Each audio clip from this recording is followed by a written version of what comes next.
Aloha! In this presentation, we will go over the Community Eligibility Provision (CEP), presented by Hawaii Child Nutrition Programs. This presentation will provide an overview of the Community Eligibility Provision, including the requirements for CEP participation and what an Identified Student Percentage (ISP) is. We'll review the CEP data collection form that is due annually. We will also go over how to calculate reimbursements under CEP, CEP groupings, and the 4-year cycle. Finally, we will review the benefits of participating in CEP. What is CEP? CEP stands for Community Eligibility Provision. It is a key provision of the Healthy, Hunger-Free Kids Act of 2010. The purpose of CEP is to allow schools in high-poverty areas to serve breakfast and lunch at no cost to all enrolled students without the burden of collecting household applications for free and reduced-price meals. This alternative saves SFAs time and money by streamlining paperwork and administrative requirements, and facilitates low-income children's access to nutritious school meals. Eligible SFAs can choose CEP on behalf of a single school, a group or groups of schools, or for all schools in the SFA. CEP is not applicable to residential child care institutions. Therefore, RCCIs do not need to complete the CEP data collection form. To be eligible for CEP, certain requirements must be met. First, that SFA or school must have an Identified Student Percentage (ISP) of at least 40% in the school year prior to implementing CEP. We'll come back to the term Identified Student Percentage on the next slide. Second, participation in both NSLP and SBP is required. This means that if a school participates in CEP, the school must serve both breakfast and lunches to all students during a 4-year cycle. Next, CEP schools must count the total number of breakfasts and total number of lunches served to students daily. CEP schools must agree not to collect household applications for the school meal programs. Finally, CEP schools are responsible for determining if non-federal funds are needed to cover costs that are above the USDA reimbursement. Remember, under CEP, all meals are served to students free of charge. Therefore, any meal costs that exceed the total federal reimbursement must be covered through non-federal sources. On the last slide, I mentioned the term ISP. ISP stands for Identified Student Percentage. The term Identified Student refers to children who are directly certified for free school meals based on their participation or a household member's participation in other assistance programs such as SNAP or TANF. Identified students also include those who are eligible to receive free meals without an application and who are not subject to verification. These include homeless, migrant, or runaway students, students who are in foster care, and children who are enrolled in Head Start. SFAs are required to submit documentation supporting the ISP to HCNP annually, and the ISP is used to establish CEP eligibility and claiming percentages. This is why HCNP requires that all SFAs submit the CEP data collection form. The CEP data collection form will help your SFA calculate the ISPs for your schools. The data collection form for school year 2023 to 2024 was emailed to all SFAs on April 3, 2023, with the subject heading shown on this slide. The form is also pictured on this slide. We'll review the questions on this form together so that you will have a better understanding of how to complete it. Shown on this slide are some things to note when completing the CEP data collection form.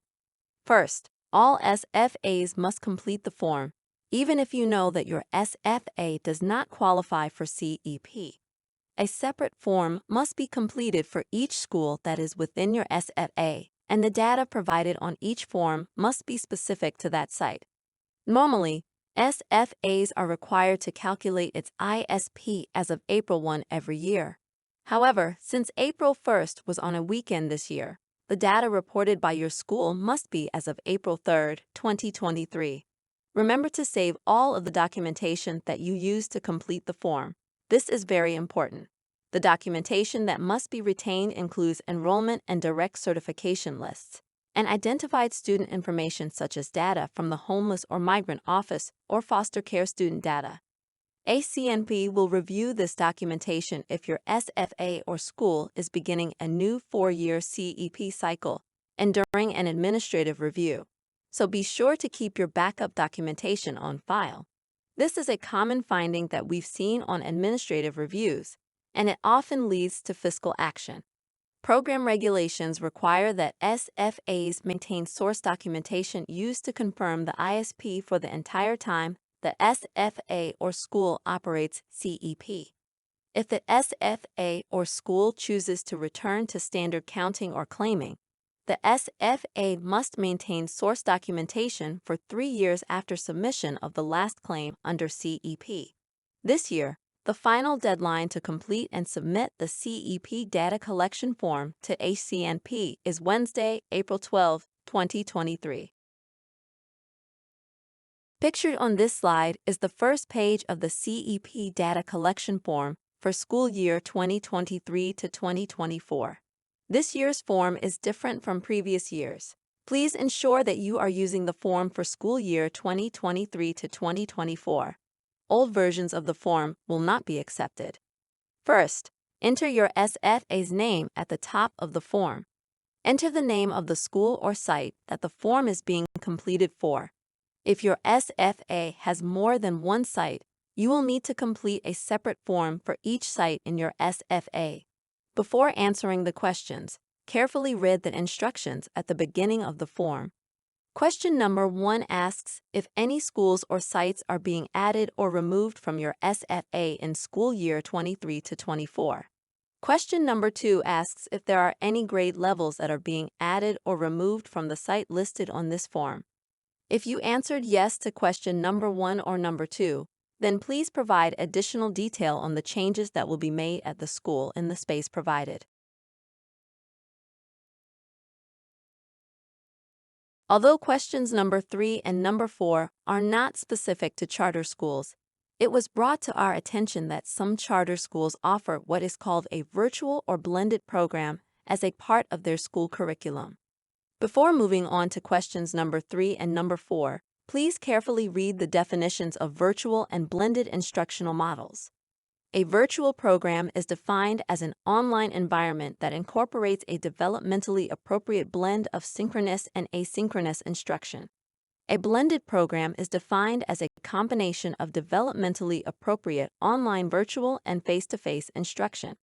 If your school offers a virtual or blended program that meets one of these definitions, please indicate this in question number 3. Question number 4 asks if virtual and blended students are allowed access to at least one meal service daily. The definition of access to meal service is provided at the bottom of the form.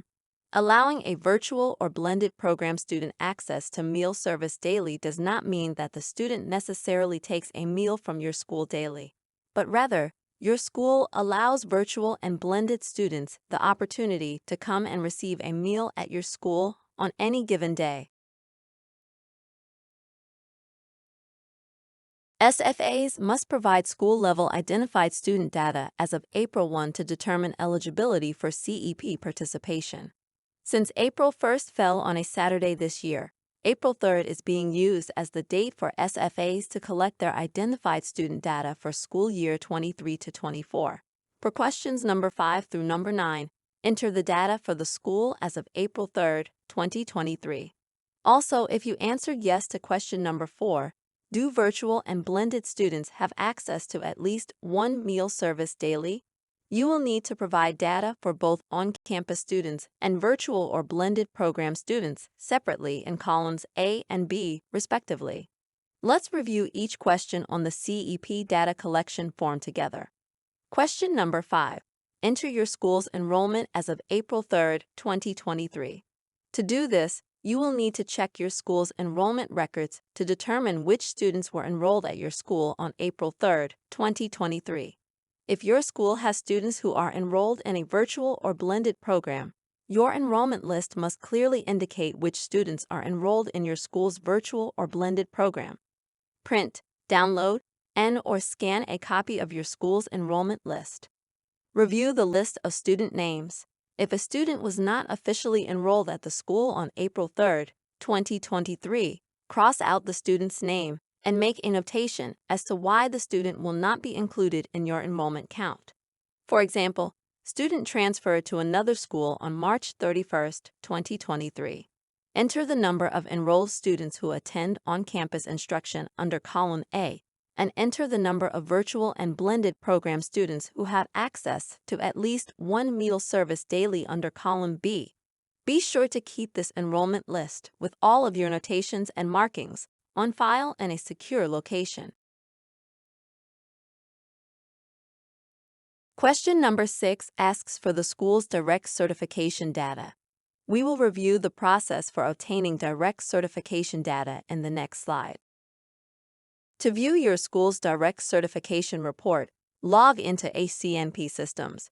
You will need to have DC access in order to run the direct certification reports. Select Program Year 2023. Under the Direct Cert menu, select All Approved DC Matches. You should get a report that looks like the top image. This report shows a list of students who are directly certified. Click on the Export button to export this list to an Excel workbook. Once you've exported the All Approved DC Matches report to Excel, you will need to review it. Pictured here is an example of the All Approved DC Matches report after it has been exported to Excel. You must only count students who were enrolled at your school and directly certified on or before April 3, 2023. You will need to review the list of student names and check for the following.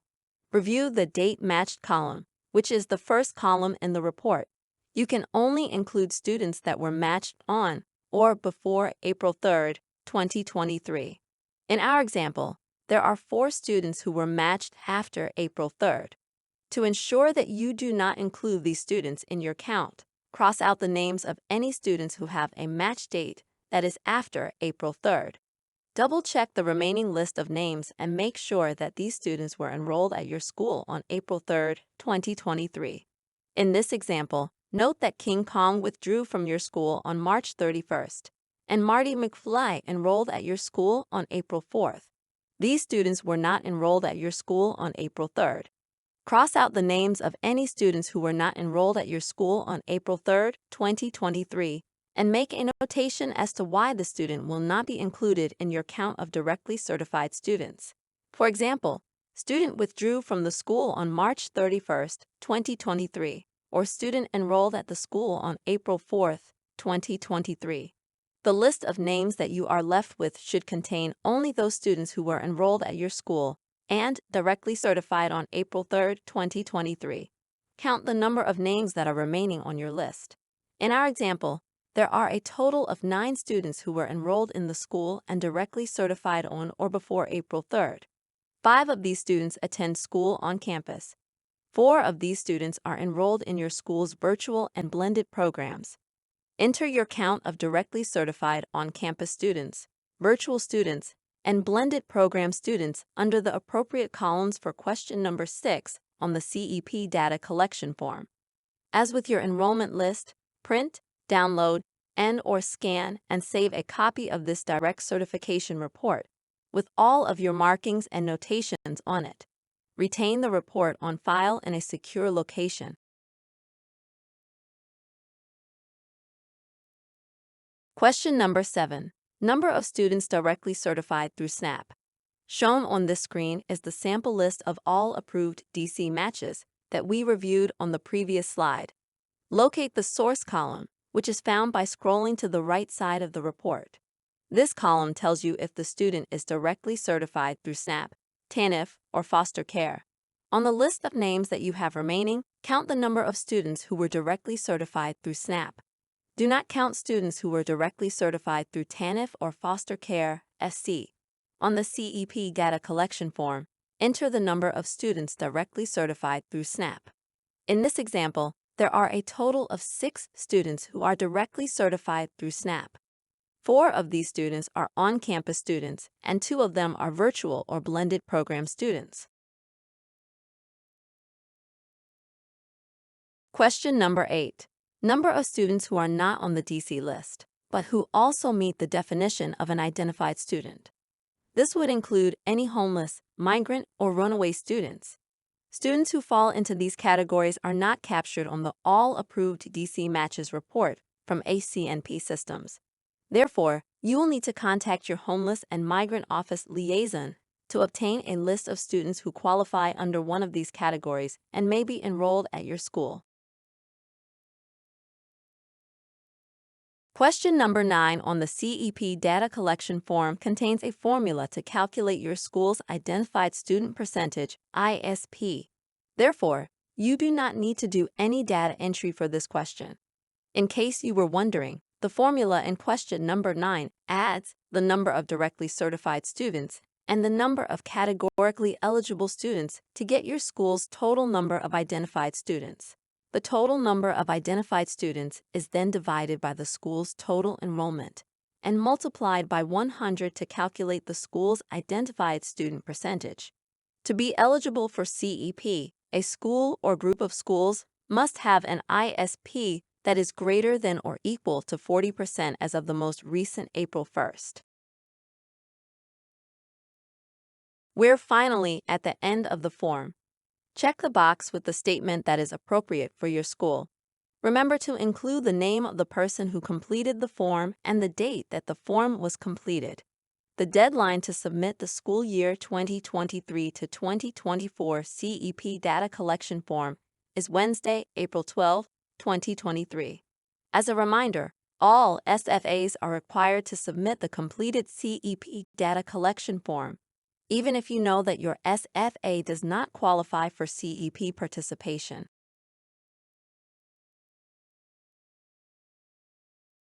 Shown on this slide are some important reminders regarding CEP. As mentioned throughout this presentation, SFAs are responsible for maintaining all documentation that supports the numbers entered on the CEP data collection form. This includes enrollment and direct certification lists and homeless, migrant, and runaway student data. New for this year, for SFAs and schools that are beginning a new 4-year CEP cycle in school year 2023 to 2024, ACNP will review your SFA's ISP calculation and supporting CEP documentation prior to the start of the new school year. The goal of reviewing your SFA's CEP documentation prior to the start of the new school year is to prevent incorrect ISP calculations and avoid situations in which ACNP finds that an ISP is incorrect during an administrative review. ACNP will also review your SFA's CEP documentation during an administrative review, as required by program regulations. SFAs must maintain source documentation used to confirm the ISP for the entire time the SFA or school operates CEP. If the SFA or school chooses to discontinue CEP and return to standard counting and claiming, the SFA must maintain the source documentation for 3 years after the submission of the final claim for reimbursement for the last fiscal year of CEP. If administrative review findings have not been resolved, the SFA must retain records beyond the 3-year period, for as long as is required for the resolution of issues raised by the audit.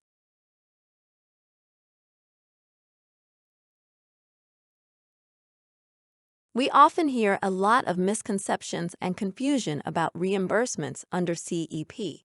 Therefore, it may be helpful to spend some time discussing reimbursements under CEP. Under CEP, SFAs receive reimbursement for the meals that they serve at the free and paid rates of reimbursement using a formula that is based on the ISP. This slide shows how the formula works. To calculate the percentage of meals reimbursed at the free rate of reimbursement, multiply the identified student percentage, ISP, by 1.6. The 1.6 multiplier was designed by USDA to account for students who are not included in the ISP calculation, but would typically be eligible for free or reduced price meals. The remaining percentage of meals, totaling up to 100%, is reimbursed at the paid rate. An example is provided at the bottom of this slide. If a school has an identified student percentage of 50%, multiply the 50% ISP by the 1.6 multiplier to get 80%. This means that 80% of the breakfasts and lunches served at your school are reimbursed at the free rate of reimbursement. The remaining 20% of breakfasts and lunches, which you get by subtracting 80% from 100%, are reimbursed at the paid rate of reimbursement.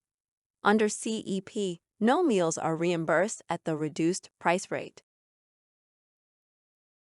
This table shows what the free and paid claiming percentages would be for various ISPs. You may have heard that 62.5% is an important number when talking about CEP. This is because when a school's ISP is at least 62.5%, all meals are reimbursed at the free rate. How is this determined?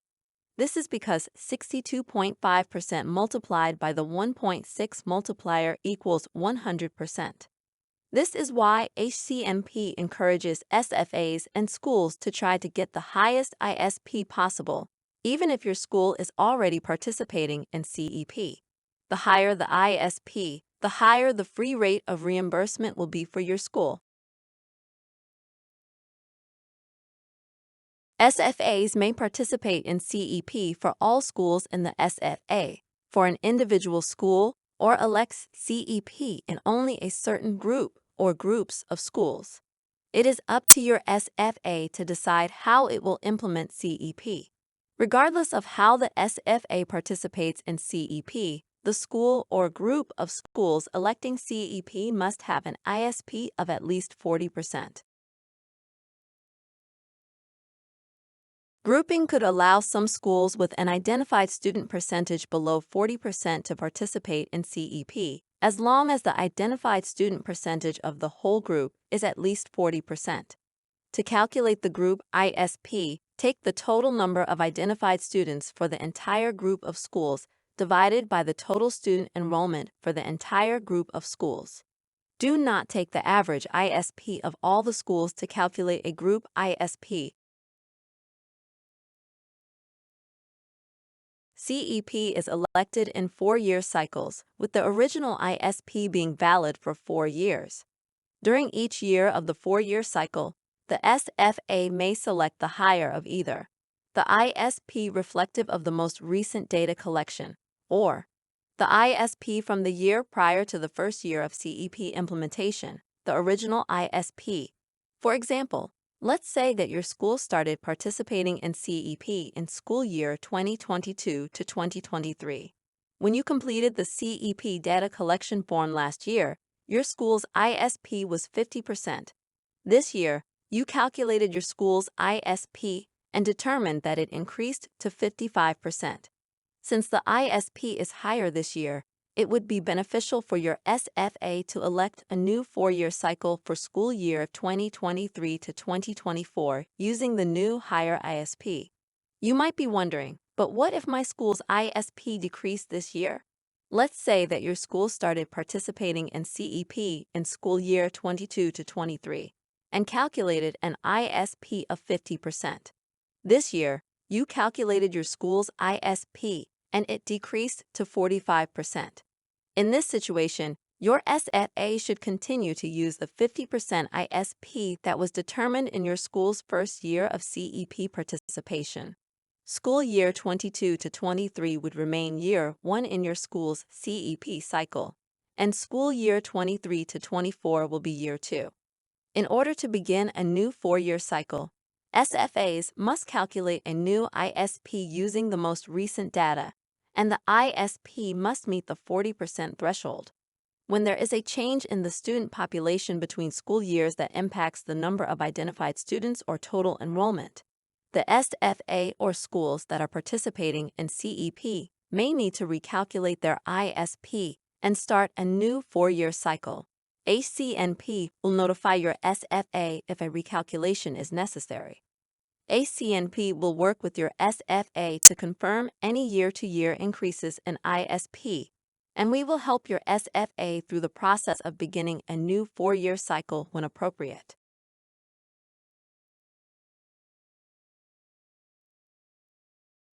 This table provides a summary of CEP deadlines for school year 2023 to 2024, as required by federal regulations.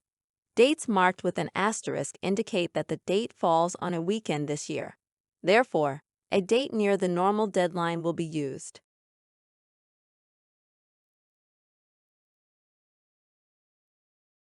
SFAs and schools across the country that implement CEP have experienced great success, allowing them to make numerous improvements to their school nutrition programs. Some of the key benefits of participating in CEP include: CEP allows all students enrolled at the school access to free, nutritious meals for at least 4 years under the CEP cycle. Participation in CEP eliminates the burden of managing unpaid meal balances. No child at a CEP school will ever be denied a meal due to a negative account balance, and this eliminates the stigma that is sometimes associated with free or reduced price eligibility statuses. For school staff, operating under CEP enables a more streamlined meal service because meals are not counted by eligibility status. A more streamlined meal service also means that students spend less time waiting in line and more time enjoying their meal. For parents, CEP eliminates the need to submit a household application and the burden of worrying about funding their child's meal account.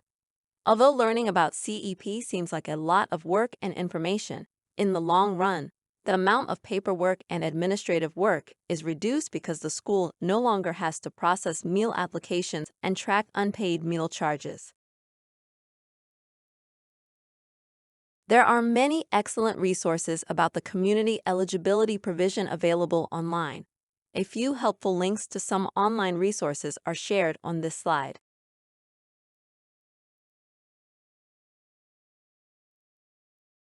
If you have any questions about CEP, the CEP data collection form, or this presentation, feel free to contact the NSLP team at Hawaii Child Nutrition Programs. After viewing this presentation, please complete a short quiz by accessing the link provided on this slide. Thank you for completing the school year 2023 to 2024 Community Eligibility Provision Training, presented by Hawaii Child Nutrition Programs.